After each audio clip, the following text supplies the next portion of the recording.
Vamos iniciar a nossa atividade desta noite, nossos estudos.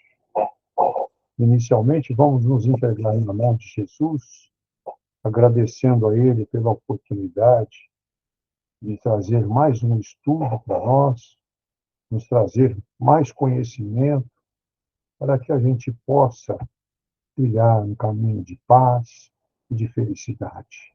Vamos, então, por alguns segundinhos, orar e meditar com Ele, agradecendo por tudo que tem nos proporcionado. E também vamos elevar os nossos corações em amor e carinho a doutor Adolfo Bezerra de Menezes, mentor da nossa casa, está sempre junto de nós, nos acompanhando, trazendo conforto para todas as nossas necessidades. Que Jesus e Deus Pai, nossos mestres, os iluminem cada vez mais e que os fortaleçam para estar sempre juntos de nós, nos ajudando a superar todas as nossas dificuldades. E que assim seja, né? Muito bem. O Davidson, então, hoje fará a leitura dos itens para nós 7 e 8. Davidson, você tem a palavra. Nós estamos no capítulo 7 e item 7. Então, vamos lá, do Evangelho. Então, Jesus disse estas palavras: Eu vos rendo glória, meu Pai, Senhor do céu e da terra, por haverdes ocultado essas coisas aos sábios e aos prudentes, e por havê-las revelado aos simples e aos pequenos. Isso está em São Mateus, capítulo 6, versículo 25. Pode parecer singular que Jesus renda graças a Deus por ter revelado essas coisas aos mais simples e aos pequenos, que são os pobres de espírito, e de tê-las ocultado aos sábios e aos prudentes, mais aptos em aparência a compreendê-las, mais apto em aparência a compreendê-las. É preciso entender, porém, pelos primeiros os humildes que se humilham diante de Deus e não se creem superiores a todo mundo, e pelos segundos os orgulhosos envaidecidos de sua ciência mundana, que se creem prudentes, porque negam, tratando Deus de igual para igual, quando não o negam, porque na antiguidade prudente era sinônimo de sábio. Por isso Deus lhes deixa a procura dos segredos da terra e revela-os do céu aos mais simples e aos humildes, que se inclinam diante dele. Eu passo agora para o nosso amigo Dankmar. Muito bem. Este capítulo 11, na verdade, né? Versículo 25, onde Jesus nos traz estas palavras, né? O entendimento desta frase sobre os mistérios ocultos aos sábios e revelados aos pequenos, ele está se referindo à humildade e simplicidade, né? Enquanto que o orgulho é um conhecimento intelectual excessivo.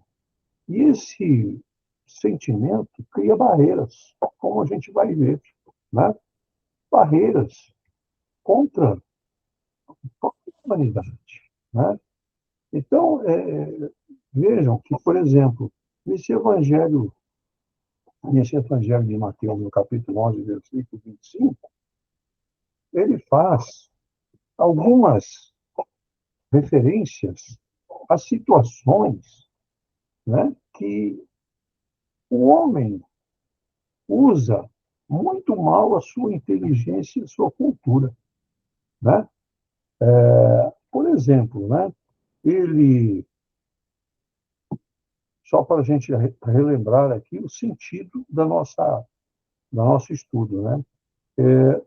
Requintado interesse lauréis da civilização, mas por si só não conseguiu até hoje frenar o poder das trevas. Né? Então, o homem, com seu intelecto, com tudo que ele tem de conhecimento, ele não conseguiu ainda superar isso. Né? E essa supercultura que Mateus fala nesse item, nesse versículo 25, né? Ele fala também monumentalizou cidades imponentes e estabeleceu os engenhos que as arrasam. Né? Então, grandes centros, grandes cidades, nós sabemos, se perde nas trevas, né? Nas situações adversas. Por exemplo, também ele cita nesse versículo dele, né? Levantou embarcações, né? Que o tenham como sendo uns palácios flutuantes, né? E, e criou, em contrapartida, o torpedo que as põe a pique. Então vejam as contradições da inteligência, né? Do orgulhoso, orgulho pelo intelecto, né? E também ele cita nesse versículo, estruturou asas metálicas. Estruturou asas metálicas. Sabemos bem o que ele se refere, né? Aviões supersônicos, aviões de combate, né? Poderosas, que transportam o homem de continente para continente, mas aprumou elas em bombardeiro que destrói casas, destrói cidades. Né? Então, vejam que é a inteligência, o conhecimento e o poderio que o homem tem em suas mãos sendo mal aproveitado. É o que Jesus se refere, então, com estas palavras, que vos rendo glória a meu Pai, Senhor do céu e da terra, por haver desocultado essas coisas aos sábios e aos prudentes, e haver revelado aos simples e aos pequenos. Então, os sábios, os prudentes. Sábios e prudentes representam os orgulhosos, que acham que sabem de tudo.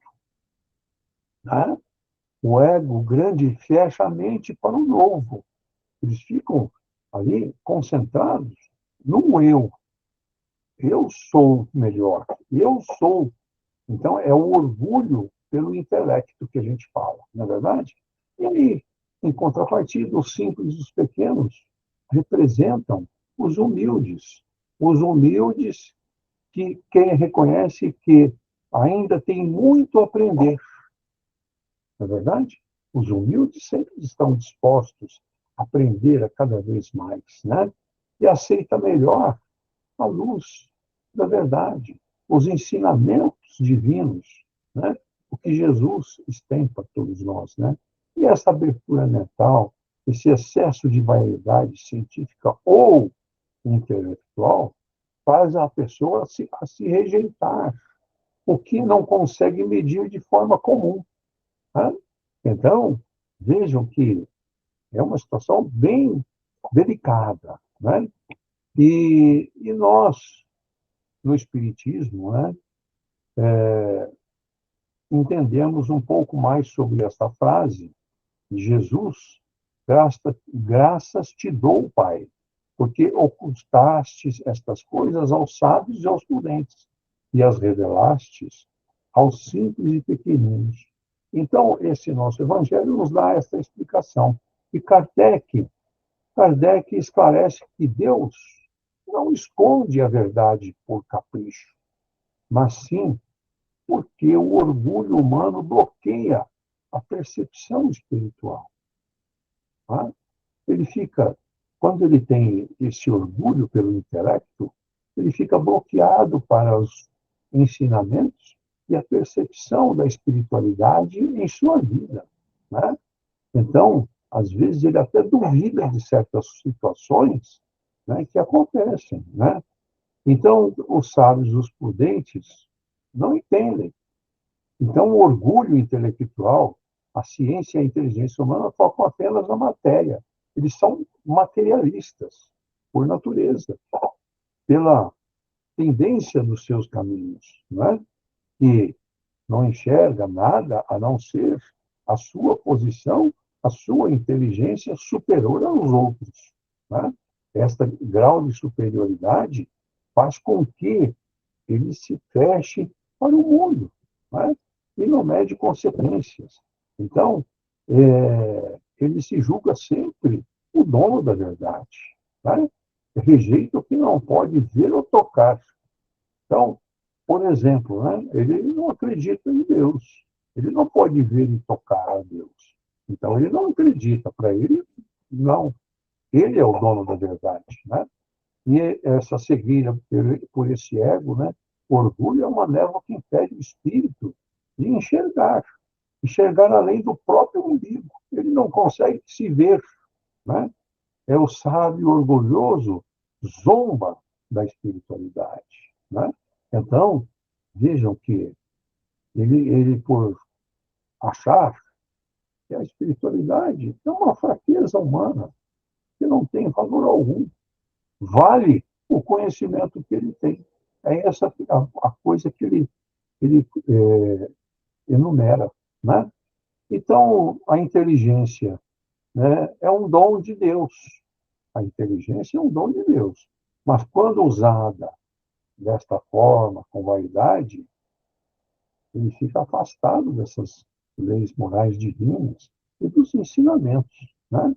E por que que os simples, os pequeninos compreendem? Porque são humildes de coração, né?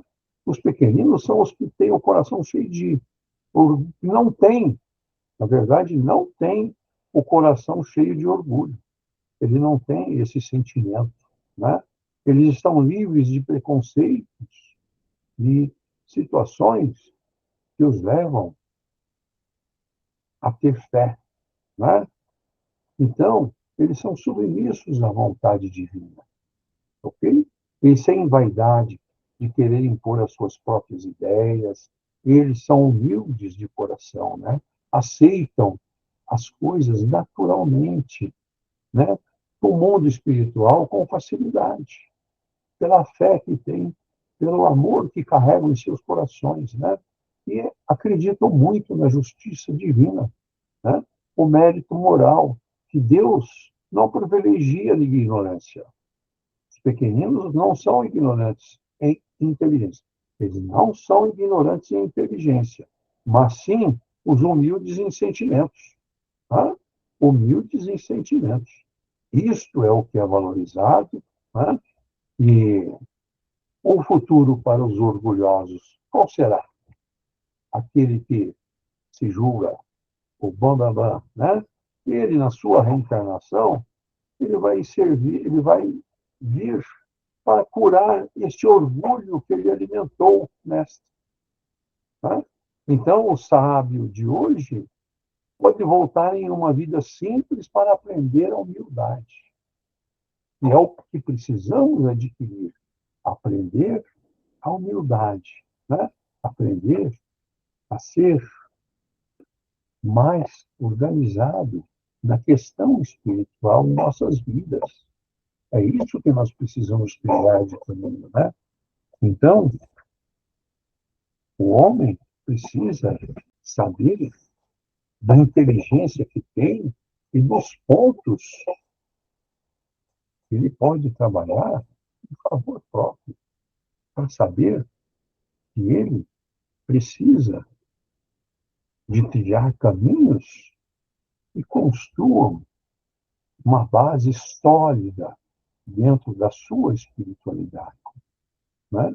Que ele precise de entender um pouco mais das leis divinas, né?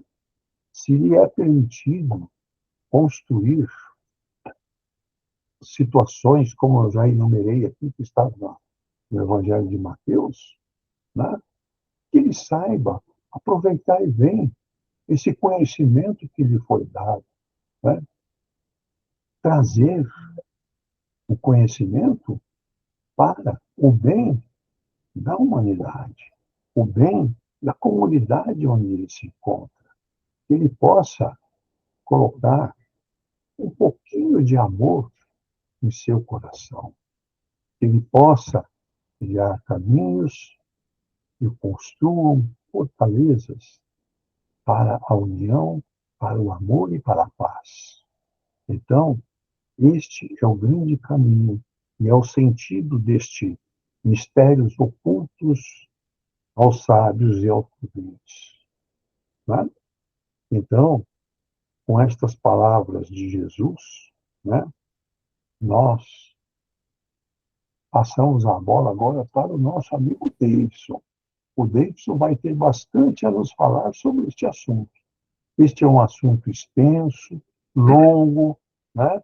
Então, nós damos graças ao nosso Pai, porque ocultou as coisas aos sábios e aos prudentes e revelou aos simples e pequeninos.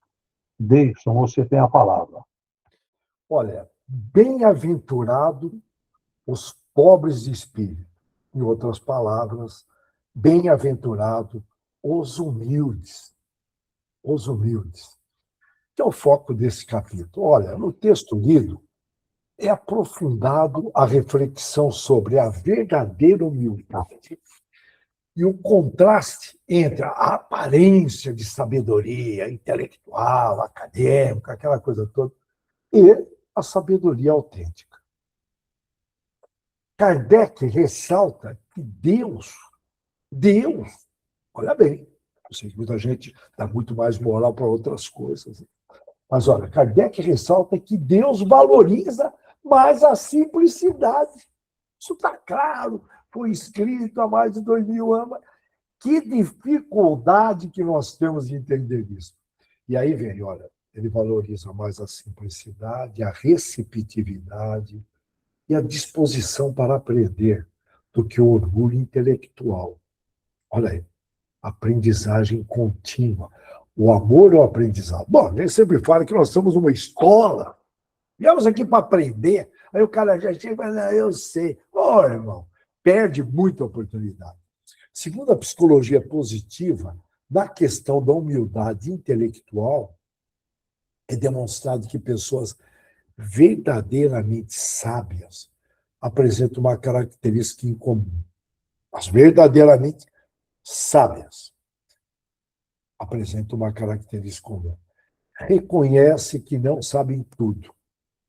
Diz que foi Sócrates, enfim, mas não tem nada evidenciado. Vamos deixar, porque na realidade ele não escreveu, enfim, mas vamos deixar para lá. Reconhece que não sabem tudo. Estou lembrando dos japoneses, que eles dizem, quando chegar no topo, né, no topo o ar é rarefeito. Desce alguns degraus, irmão. Então, mas o mundo acadêmico, eu conheço o mundo acadêmico, meu Deus do céu. Nossa Senhora, doutor para lá, nem vou entrar nessa área. Mas, olha, realmente o orgulho. Mas, olha, voltando para cá, reconhecem que não sabem tudo. Aceitam aprender continuamente, aceitam. Admitem erros. É raro ver um líder, eu errei. É muito raro. O que você imagina? Está estagnado, irmão. Não, eu não sou. Portanto, permanece, podemos dizer, admitir erros, esses sábios permanecem abertos a novas possibilidades, perspectiva. O mundo está mudando. O mundo mudou. O mundo mudou. Está mudando. E se está mudando e nós estamos aqui hoje na Terra, nós temos que se adaptar, acompanhar. Portanto, aprender coisas novas. Isso corresponde exatamente ao espírito do ensinamento de Jesus. O orgulho intelectual, ao contrário, reduz o crescimento pessoal. Não que reduz, é uma força de expressão, não reduz, mas, na realidade, fica, podemos dizer, estagnado, ou que cresçam, vamos chamar estagnado também seria aí muito exagero, mas que crescem pouco perante as expectativas que existiam, as possibilidades. Portanto, nessa questão da mentalidade de crescimento, eu tenho que trazer a tal da Carol Dweck, uma psicóloga americana, que ela demonstrou que pessoas com esta mentalidade de aprendizagem, de crescimento, entendem que sempre podem evoluir, desenvolver algo novo. E ela, essa psicóloga, dá aula na Universidade de Stanford, que é reconhecida principalmente por suas pesquisas de motivação, aprendizagem e desenvolvimento humano. Ela ficou muito famosa, vou dizer recentemente, já tem um tempo, por ter desenvolvido a teoria do mindset. Você já deve ter ouvido falar, que significa mentalidade. E o livro dela, Mindset, a nova psicologia do sucesso. Mas por que eu estou trazendo ela? Segundo ela, existem duas formas principais de você encarar habilidades e inteligência. Duas formas principais de você encarar habilidades e inteligência. Que é aquela mentalidade fixa, ela cita isso, aquela pessoa que acredita que a inteligência e o talento e capacidades são características que não mudam, imutáveis. Por isso que eu chamo de mentalidade fixa. Assim, tende a evitar desafios, desiste diante de dificuldades, e a mesma interpretação de erros como uma prova de falta de capacidade. E não é assim. Nós somos filhos de Deus. E tem a mentalidade de crescimento, que você vê, olha, voltando aqui, a mentalidade fixa, paradona, e mentalidade de crescimento. Eu fico muito preocupado. Tem muita gente, jovens que estão aí encostados em alguma bolsa, já comentei várias vezes, e que estão encostados no Estado. Esse pessoal está parado, não pode, tem que pôr um limite, prazos, porque se a água não bate aqui, ninguém sai nadando. A água fica ali no pezinho, na canelinha, se acostuma e fica nessa. Nós viemos aqui para evoluir. Então, olha, voltando para cá, essa mentalidade de crescimento, a pessoa acredita que habilidades podem ser desenvolvidas por meio de esforço, práticas, boas estratégias, enfim, e aprendizados com os erros. Aprenderam. Isso é humildade. Isso favorece a persistência, a aprendizagem contínua e a adaptação. Olha, favorece bastante. Você vai ter que persistir, tá? O pessoal não vê isso, né? Hoje, nos dias atuais, não é fácil. Ali que eu vejo a persistência de alguns empresários para manter a empresa e tal. Não quero entrar nessa área, mas você fica olhando e fala, puxa vida, cara, ele veio mesmo para cumprir essa missão, que é gerar empregos. Tem muita gente que tem dificuldade em entender isso. Cada um tem aí a sua missão, mas são pessoas esforçadas que vieram de baixo, e aí vai. Né? Eu estou só lembrando aqui de um caso que eu falei, caramba, tem que ter muita persistência, fica sem dormir, uma situação delicada, pensa em mudar para o Paraguai, enfim, mas voltando para cá. Isso, portanto, favorece, podemos dizer aí, a capacidade de se adaptar, por estar na adaptação, porque as mudanças são constantes, elas estão aí. Né? A principal contribuição dessa psicóloga é mostrar que acreditar na possibilidade de evolução torna as pessoas mais propensas a aprender e perseverar. É isso. Ela bate nessa tecla. E, lógico, nós viemos aqui para aprender, se curar e se libertar, portanto, a ideia é que a gente entre de um jeito e saia aqui da vida bem melhor. Quem acredita já possuir toda essa verdade, fecha as portas para todo tipo de desenvolvimento, criatividade, inovação, amadurecimento emocional, a inteligência emocional, ele barra. Portanto, nesse sentido, ser pobre de espírito pode ser entendido como manter uma postura permanente de aprendiz. Portanto, ao ser pobre de espírito, humilde, você pode ser chamado de aprendiz, um eterno aprendiz. Olha que legal. Vamos ficar de olho no horário aqui, tá? Mas tranquilo, estamos vendo. E aí, é interessante, a psicologia positiva, ela prova que todas as pessoas têm 24 forças, ok? E nesse texto lido, conforme eu fui observando, eu conheço muito bem essas 24 forças, foram aparecendo. Olha aí, as forças da psicologia positiva, que todos nós temos. Lógico que cada um tem uma predominância de forças, que são as 5 principais que você mais usa, mas todos nós temos. E eu tenho uma experiência de trabalho, TCC, que eu puxei uma força minha, que era a 24ª, e joguei para as 5 primeiras. Ali ficou claro que é algo que eu não imaginava. Tem ferramentas hoje para a gente evoluir. Portanto, apareceu nesse texto humildade, prudência, amor ao aprendizado, que são forças da psicologia positiva pesquisada no mundo todo. Sabedoria e autorregulação, que eu prefiro chamar de autogestão emocional. Autorregulação. A psicologia chama de autorregular a emoção. Essas forças que estão no texto lido melhoram os relacionamentos. Lembra lá, Santo Agostinho? Nós precisamos focar apenas nos 3 As: abrigo, alimento e amigos. Então, melhora os relacionamentos.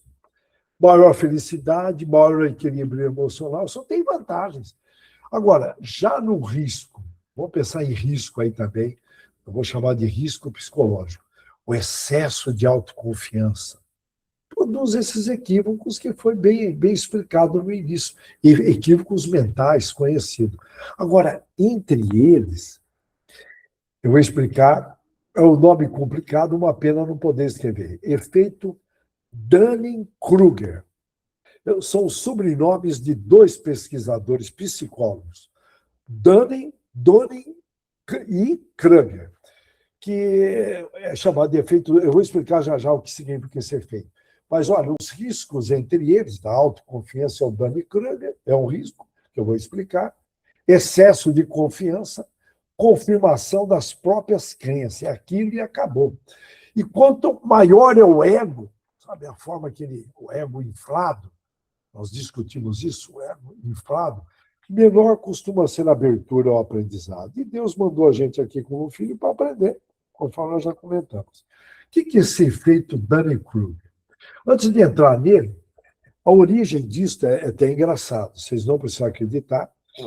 2 ladrões, seria tão bom se acontecesse, bom, mas deixa para lá, mas 2 ladrões americanos, 1995, um deles viu uma experiência de limão misturando com tinta, eu não conheço essa experiência, que o escrito fica invisível, a letra fica invisível. Misturando limão, enfim. Eu não, por favor, é a informação que eu obtive. E ele, o que ele fez? Ele teve a ideia de passar limão no rosto e ele usou uma máquina fotográfica, vocês não precisam acreditar, ele estava sozinho, foi isso que aconteceu. E ele tirou uma foto e possivelmente a máquina estava com problema e o rosto dele não saiu. E ele acreditou que era possível passar. Isso aconteceu em 1995 em Pittsburgh. É a razão do Dunning e Kruger, esses 2 pesquisadores, terem desenvolvido essa tese. E eles, o que eles fizeram? Aí ele chamou um amigo e falou, eu testei, funciona, passa, eu vou chamar de limonada, passa esse limão no rosto, que o rosto desaparece e nós vamos roubar um banco. Eles foram, roubaram um banco, expondo o rosto perante as câmeras, de 1995, já tinha câmeras, e aí foram pegos. E esses pesquisadores, quando viram aquilo, falaram, caramba, 2 ladrões foram roubar uma coisa assim que não tem sentido, até infantil demais. Né? E foi aí que eles, pesquisando, eles desenvolveram essa tese chamada o efeito Dunning, eu estou aqui pronunciando, Kruger. São os 2 sobrenomes, estou repetindo, tá? Não precisa se preocupar. Mas é o seguinte, é um equívoco mental em que as pessoas com pouco conhecimento, ou habilidade em uma área, tem ali uma pequena habilidade, tende a superestima a sua própria competência, seu conhecimento, habilidade, e colocar isso em prática. E tudo bem, olha, superestima, não, eu sei. Estudou só um pouquinho. Ao mesmo tempo, pessoas mais experientes costumam avaliar suas próprias capacidades de forma mais cautelosa. Olha a humildade aí, hein? Pois conhece melhor a complexidade do assunto, conhece os riscos, probabilidades e consequências. E esse efeito foi descrito em 1999, o roubo aconteceu no banco em Pittsburgh em 95, Em 1999, eles divulgam essa pesquisa. E aí, eu estou resumindo aqui, tá? Um exemplo simples, bem simples, tá? Para a gente entender e captar. Alguém que acabou de aprender sobre investimentos pode acreditar que já domina o mercado financeiro e dar conselhos com muita confiança. Perigo, né? Já o investidor experiente tende a reconhecer as incertezas, os limites do próprio conhecimento. Em cima disso, ele não vai de alegre, não precipita decisões. Isso acontece, olha que interessante, porque as mesmas habilidades, eu vou repetir porque é a parte mais importante. Isso acontece porque as mesmas habilidades necessárias para realizar uma tarefa bem feita, também são essas habilidades, são necessárias para a pessoa avaliar o próprio desempenho. Repararam? Olha a conclusão que os pesquisadores chegaram. Isso acontece porque o que é necessário para você fazer um bom trabalho, essa mesma capacidade, a habilidade, eu vou chamar de habilidade, é necessária para você avaliar o seu desempenho. Se você não tem habilidade, você não vai conseguir avaliar bem o seu desempenho. Portanto, aí nós estamos falando de autoconhecimento. Autoconhecimento. Nós temos que investir em autoconhecimento. Se a gente não consegue se controlar, não consegue pegar o caminho, a verdade e a vida, os obsessores deitam e rolam, você não se conhece. Qualquer ideia, você fala, a ideia é minha, e não é do obsessor. Tem que se conhecer. Assim, por isso que tem que investir. Já demos várias dicas em vários estudos, o que fazer, inclusive eu sugeri uma delas recentemente, escreva 100 características suas. Não tenho tempo, tem sim, tem tempo sim. Pega 10 minutos por dia, você vai ter 360. Quanto você vai ter no final do ano? 10 minutos por dia. 3.650 minutos no final do ano. 10 minutinhos, avalia reações, tá? Quando você fica indignado, tá? Vai anotando observações da tua filha. Outro dia minha filha falou, pai, o senhor está ansioso por quê? Eu falei, eu estou? Eu não tinha percebido. Opa, vamos aprender. Chamei ela, pá, me ajuda aí. Tá? E eu estava ansioso sem saber por quê. Olha aí. Então, veja bem, assim, quem sabe frequentemente não percebe o quanto ainda precisa aprender. Guardaram bem? Quem sabe pouco frequentemente, quem sabe pouco, não percebe o quanto ainda precisa aprender. Ele não percebe. Segundo esses dois estudiosos. Em resumo, vamos lá resumir.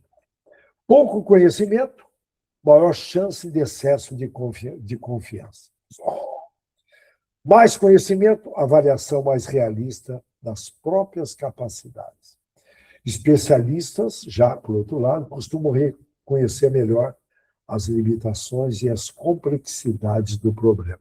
Vou ficar de olho aqui no nosso relógio, estamos caminhando bem, joia. Agora, vamos levar um pouco o nosso pensamento para ampliar, nós já vimos bem aí na ótica espírita. Lá no Oriente, o budismo, talvez seja uma das tradições que mais se aprofunda nessa questão do ensinamento.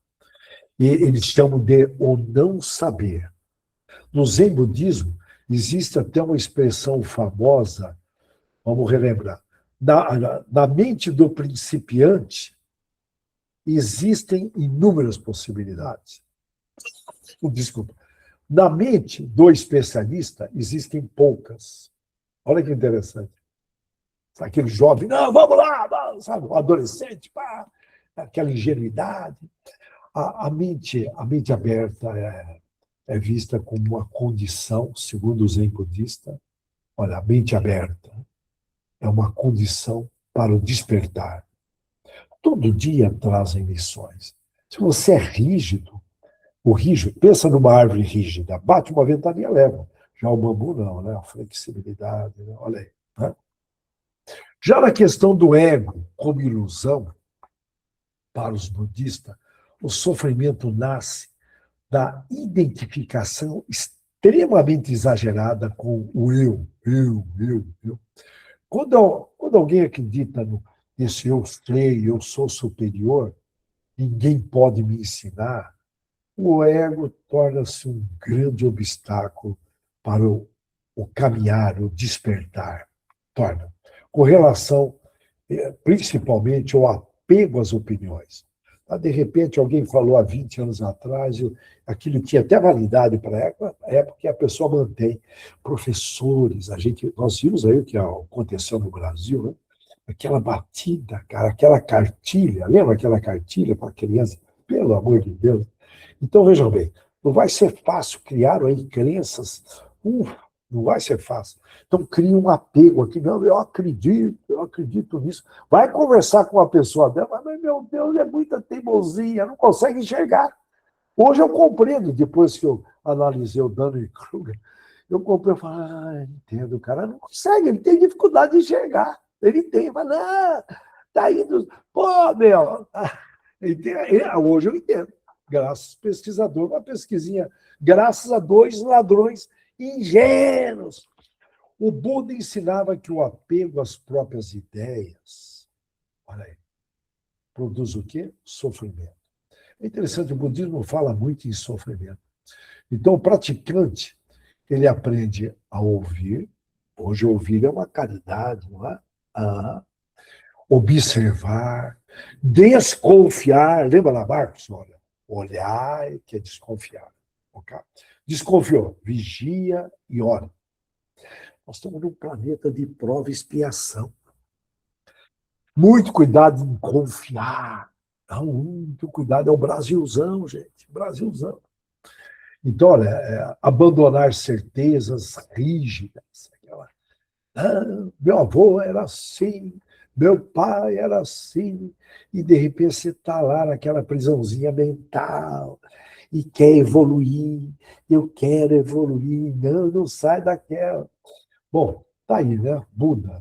E está bem claro, no budismo, sabedoria não significa acumular informações. Né? Eu sou de uma época de enciclopédias ambulantes, aquelas pessoas cultas, mas passavam. Nós trabalhávamos juntos, um professor, e ele pegava e devorava o Estadão, a Folha de São Paulo, dois jornais, passava o domingo lendo. E ele era um Google para nós na época, era um Google. Passava história, aquela enciclopédia. Hoje não precisa, né? Você dá um Google e puxa o que precisa. Portanto, saber. Quer ver uma frase que eu admiro demais como sabedoria? É a arte de saber o que deve ser ignorado. Olha aí. É uma frase que eu levo muito a sério como sabedoria. Né? Mas vamos lá. Falar sobre sabedoria dá uma conversa danada. E também significa o quê? No budismo, a sabedoria significa o quê? Não é acumular informações, aí enche o cérebro com as mídias, sabe? O cara cheio de mídia social, cheio de Instagram, aquilo, e ali você não tira 10, 15% que agrega valor, né?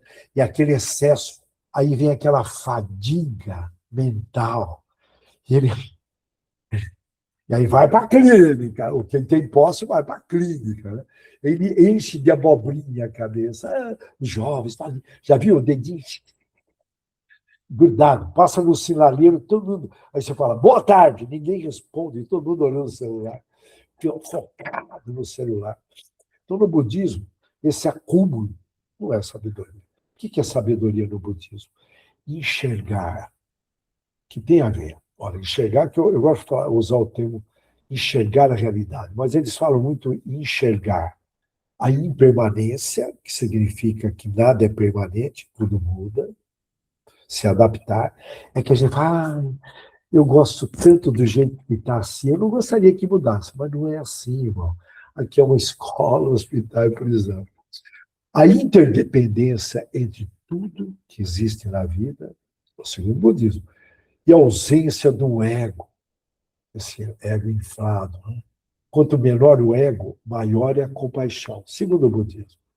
E já no movimento protestante, Deus resiste aos soberbos. Olha que coisa linda.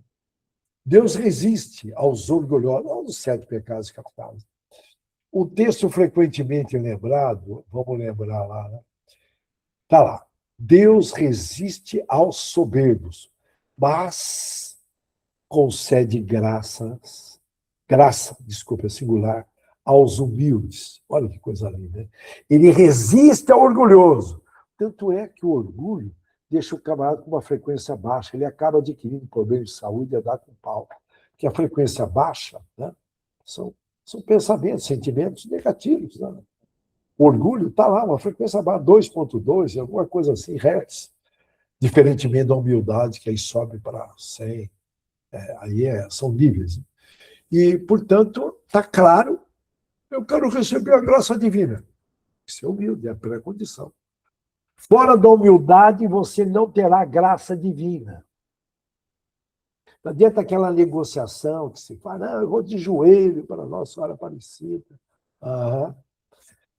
Primeiro tem que ser curado para depois você ir, né? Peraí, está negociando com Deus, irmão? Não, se eu for curado, eu vou de joelho. O senhor seria assim de pagar primeiro. Quer dizer, você desconfia, no final da conversa, não quero levar para esse lado. Mas, em suma, humildade é condição para receber a graça divina. Guardem bem isso. Sem humildade, não há salvação na questão da graça divina. Tá, desculpa, não quero alterar a frase do Kardec. Né? Segundo o protestantismo, portanto, filtre essa última frase minha, por favor. Portanto, no protestantismo, movimento evangélico, que prega a importância da dependência de Deus, olha aí, é um ato de humildade. Ser pobre de espírito significa reconhecer o quê? A sua limitação. Não que você vai aceitar, você está aqui para evoluir, mas ali você tira uma foto no real, opa, a sua necessidade do suporte de Deus, segundo os evangélicos. A sua incapacidade de salvar a si mesmo. Por isso, o movimento evangélico bate muito nessa tecla de depender de Deus. Não é pobreza intelectual isso, não. É humildade espiritual. Diferente. Portanto, tem a ver, vou repetir, com autoconhecimento. Okay? Se não tem autoconhecimento, você não tem autocontrole, e aí não consegue chegar em autoconfiança e outros autos, autodeterminação, autodisciplina, entram todos. E está lá, Jesus como exemplo. Ele deu um exemplo. Não, mas não é fácil, hein, ser cristão na prática. Na teoria, nós estamos legais, de maneira geral. Tem as exceções, lógico. Em Filipenses, estou lembrando de Paulo, mas enfim, apresenta Cristo como um modelo de humildade. Vale a pena dar uma olhada ali. Mesmo sendo o Senhor, ele serviu. Lavou os pés, sofreu, lavou os pés de outro, sofreu, morreu pelos homens. A grandeza para Jesus manifesta-se no serviço. Olha só. A grandeza para Jesus, que é até melhor para Jesus, manifesta no serviço. Na questão do orgulho espiritual, os fariseus, deixa eu ficar de olho aqui no nosso horário, estamos bem. Os fariseus, vamos recordar, desculpa, eram um dos principais grupos religiosos e sociais do judaísmo, na época de Jesus. Eles eram conhecidos pelo seu profundo conhecimento da lei de Moisés, o Torá, né? e pela rigorosa observância das tradições religiosas. Representam justamente, tá, os fariseus, o oposto da pobreza de espírito. Olha, tudo bem? Olha, voltando aqui para não ter confusão. Tá? Os fariseus, tudo bem? Eles eram conhecidos, tudo bem? Olha, eles representam justamente o oposto da pobreza de espírito, no bom sentido, tá? Representam, ok? Não sei se, portanto, eles representam o correto é a pobreza de espírito. Possuíam um conhecimento fora do comum religioso, status, tradição, mas lhes faltava o quê? O que faltava para os fariseus? Humildade, misericórdia, amor. Jesus critica exatamente essa, podemos chamar isso, autossuficiência espiritual. Bom, a repercussão está aí, olha, lembra? A árvore evangélica estava em Israel, chegando no 1500, está lá no livro Brasil, Coração do Mundo, Pátria do Evangelho. Jesus pede para Ismael, que é o verdadeiro governador do Brasil, Ismael, no plano espiritual, Ismael, puxa aquela turminha lá que se arrependeram do umbral, tragam para o Brasil, eles vão fomentar o espiritismo. Segundo, está no pátria do Evangelho. Então, para quê? Já estava sendo transferida a árvore evangélica de Israel para o Brasil. Ok? Tá? Portanto, os espíritas, mas nós temos aí, por favor, aí, ocorrer outras migrações que eu desconheço. Mas é muito bonito ver o movimento religioso do Nordeste. É uma coisa fora do comum, que ora o nordestino sofredor há anos que ele sofre, e interromper, bom, porém, meu Deus do céu, eu morro de dó materialmente, espiritualmente eles estão elevadíssimos. De maneira geral, tem exceções em tudo que a gente fala. Jesus, perante os fariseus, não condenava o conhecimento das Escrituras, nem a observação da lei em si. Suas críticas dirigiam-se principalmente a alguns comportamentos encontrados entre muitos deles. Quais? Vamos lá. Hipocrisia, aparentar santidade, sem aquela mudança, sem aquela transformação interior.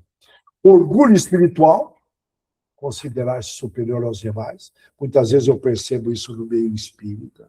Então, há muito cuidado, tudo bem? E o legalismo. Legalismo é chamado de... o Jesus, isso está em versículo. Valorizar excessivamente as regras, negligenciando a misericórdia, a justiça e o amor. Olha aí. Ó, eu vou voltar. É muito comum isso aí, a gente vê em algumas religiões, inclusive no meio espírita também. Valorizam excessivamente regras. Alguém dita essas regras, tá? Negligenciando a misericórdia, a justiça e o amor. Aí, os fariseus, por favor, não quero misturar o assunto, buscam por prestígio e reconhecimento público. Por isso, Jesus afirmou: este povo me honra com os lábios, me honra com os lábios, eu sou cristão, mas o seu coração está longe de mim. Olha que fala fantástico. Olha, o tempo já está em cima, eu ia falar só de uma humildade. Helen Keller é uma americana que com 19 meses, bebê, portanto, ela fica cega e surda, um problema anormal, e ela aprendeu a ler, aprendeu a falar, uma professora, se tornou a primeira cega e surda a fazer uma faculdade, a dar aula e, inclusive, virou uma ativista defendendo os direitos dos deficientes. É um exemplo de humildade, e sua humildade diante do conhecimento era uma de suas grandes marcas, uma sede de aprender. Você imagina, então imagina, com todas essas dificuldades, ela foi para cima.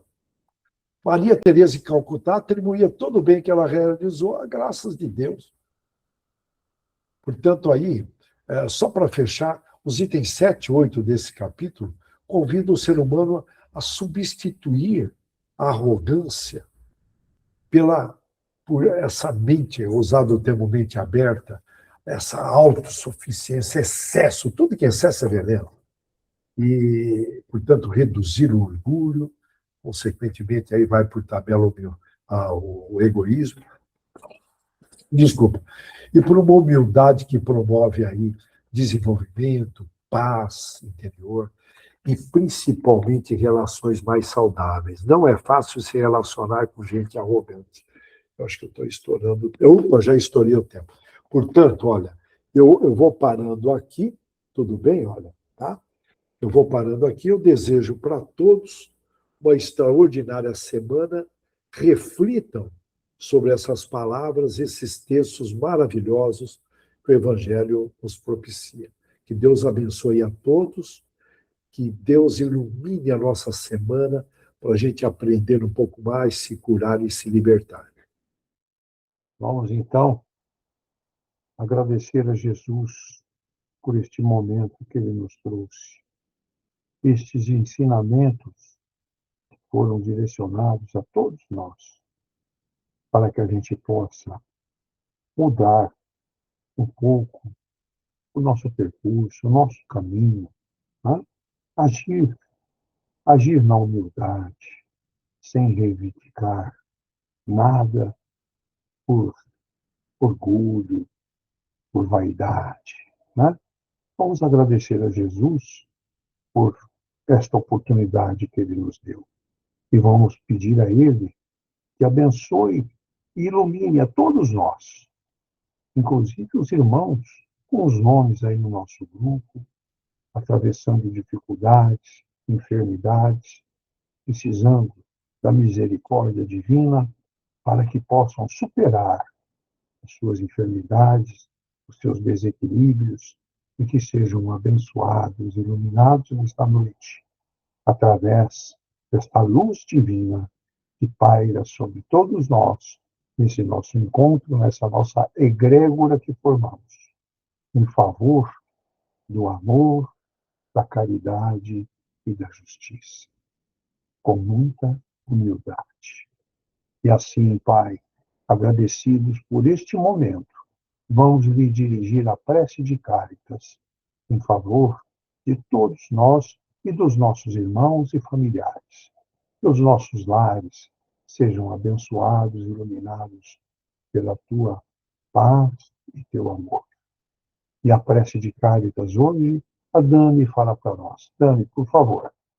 Deus, nosso Pai, que sois todos poder e bondade, dai força àqueles que passam pela provação, dai luz àqueles que procuram a verdade, e ponde no coração do homem a compaixão e a caridade. Deus, dai ao viajor a estrela guia, ao aflito a consolação, ao doente o repouso. Pai, dai ao culpado o arrependimento, ao espírito a verdade, à criança o guia, ao órfão ao pai. Que vossa bondade se estenda sobre tudo que criaste. Piedade, Senhor, para aqueles que vós não conhecem e esperança para aqueles que sofrem. Que a vossa bondade permita aos Espíritos Consoladores derramarem por toda parte a paz, a esperança e a fé. Deus, um raio, uma faísca de vosso divino amor pode abrasar a terra.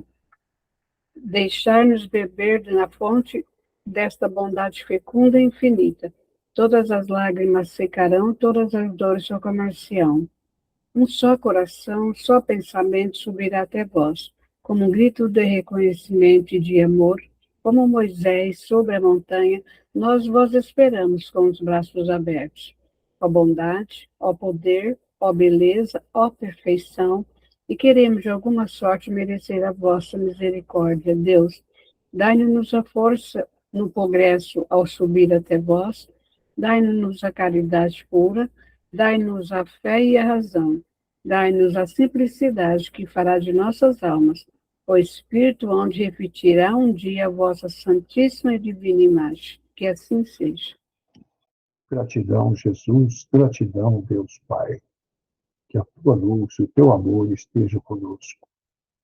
Uma boa noite a todos, que todos tenham uma noite reconfortante na companhia do nosso Divino Mestre Jesus.